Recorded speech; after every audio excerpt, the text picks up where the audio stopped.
I'm Cris Blyth and I'm building a Fairlight CMI. Follow me along on my journey as I make a lot of mistakes along the way. And hopefully when this powers on, nothing should happen apart from the fans going on. Let's try.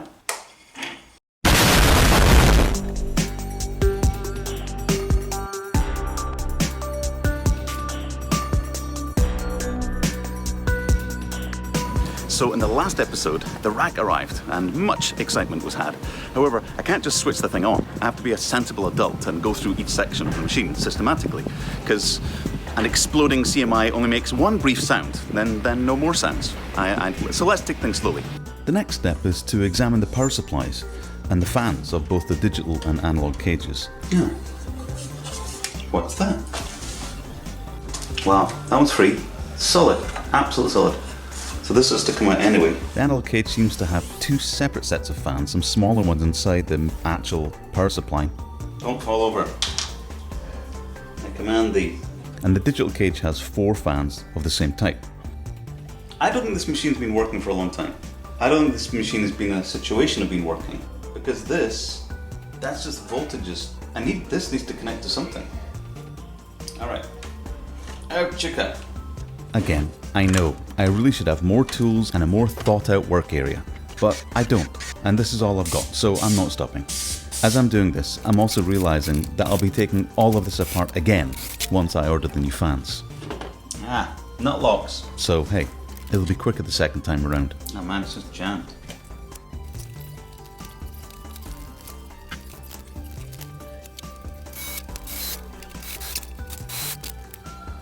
Oh! Damn. A lot of this was also exploration. I had no idea what was on the inside of this machine until I started working on it.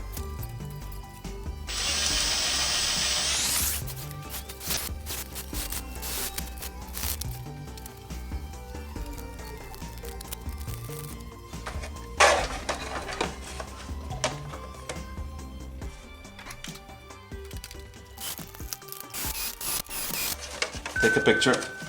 Send it to Peter. I know that this area is missing something. How did this machine function before without a keyboard connector? Although my understanding is about the same, my respect for the machine and how it came into being is increasing daily. I wanted to check the power supply on this guy. There was a nut inside here, which was not good. And then also I'd realized that there was a piece of plastic that fell out when I opened this box up, and I realized that the circuit board had come away here. I need to get better at aiming. Had come away here, and this whole thing had risen up, and these two restraining springs were flat against these two. And I don't know when this happened, but this was blown. I haven't checked this one yet, and the exterior one was blown, so it's all good. Figure these things out. Both Peter and Andre say don't use this power supply, get a new one, because the more modern ones are way better, but at least I'll try this one out. I don't think these fans are up to much either. That one's kind of jammed, this one is kind of jammed, this one's free, and this one's kind of loose, but these ones I'll need to, yeah. I don't think these ones are good. I don't think this is going to go at all. Oh, hang on. I might take them apart and see if I can put some WD-40 in them and put a bit of love into them. We'll see. Okay, this thing that might just go bang. We'll see.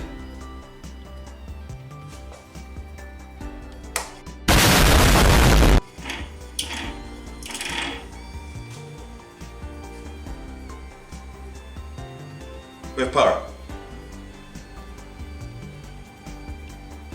These fans are jammed. Okay, we'll get you going.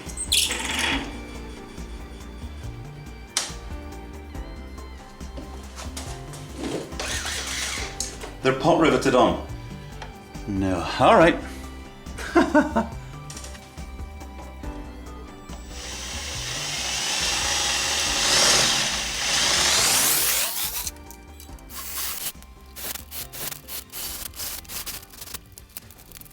So this fan's running fine.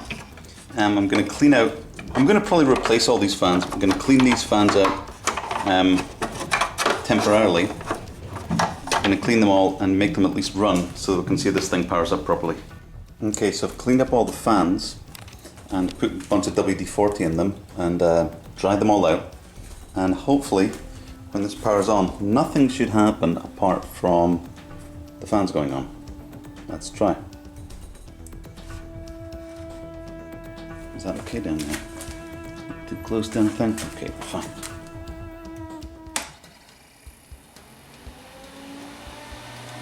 Two fans are going.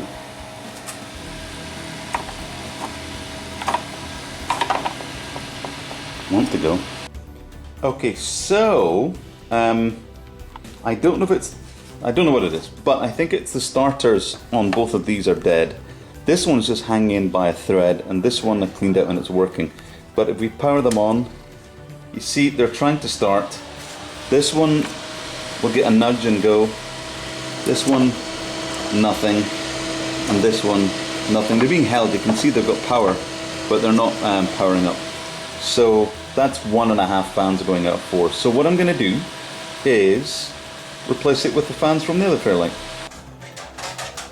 So I'm going to use these fans, which are perfectly good, and I think they're quieter. They look like they're the same size, everything looks the same. Let's just use this.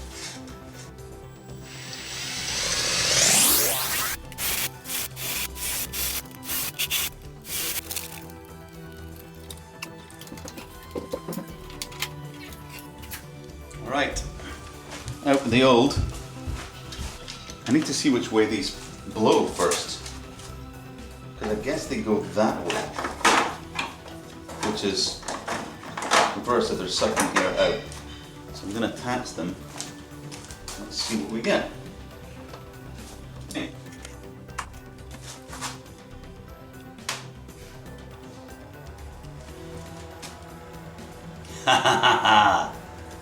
They're nice, they're quiet too, and they're all working. Great success! All pretty even too.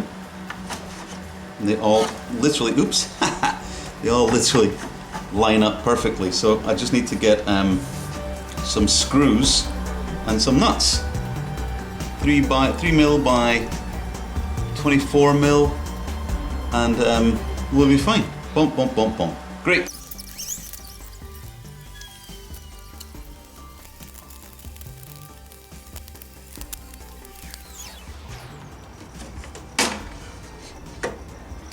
These wires are kind of poking out just a little bit too far, and it's designed to be, the whole system's supposed to be upside down. And I'm going to spend the next 2 or 3 minutes seeing if I can bend this up a little bit without it getting in the way, but I'm thinking I'll just spend the next 20 minutes taking it apart, upside down, putting it back together. Not going to take too long. Darn it, so neat. All right.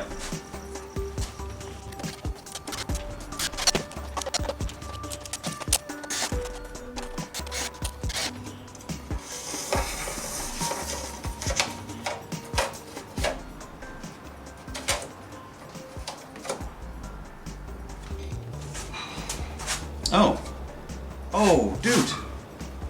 Sure. This needs to be cut. Are these fans deeper?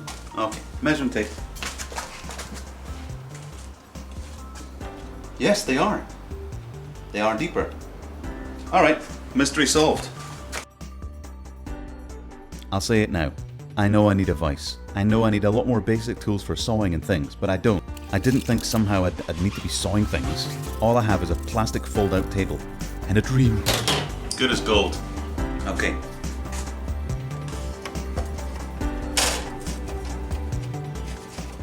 Yes.